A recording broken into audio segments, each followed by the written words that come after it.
HDMI issues can be frustrating, but fear not, we've got you covered. In today's tech video, I'm going to give you some tips on how to fix your HDMI problems on your Samsung Smart TV.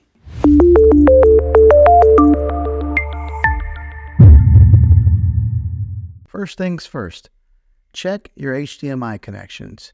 Ensure that all cables are securely plugged into your TV and check the HDMI cables to the device that you're connecting to. Sometimes it might be a simple problem of an HDMI not being plugged in all the way. Next, navigate to your TV's settings menu. Look for Input or Source option and select the HDMI input corresponding to your device. Sometimes a button can get hit on a remote control, changing the HDMI input. This will make sure that the TV is set to the right HDMI that you're wanting to watch content from. If you're still experiencing issues, try switching the HDMI ports on your TV.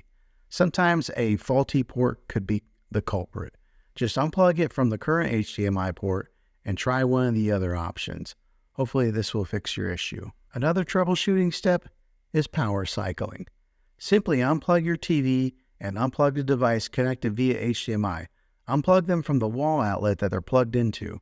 Wait a few minutes, then power them back on.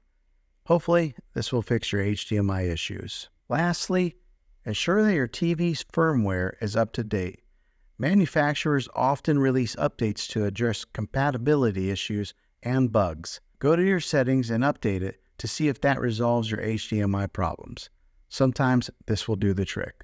And there you have it. By following these steps, you can troubleshoot and resolve your HDMI problems on your TV. Hopefully this video was helpful. If it was, go ahead and click a thumbs up on it. Go ahead and subscribe to my channel. I make tech videos all the time, and I'd love to have you back in the next one. Take care.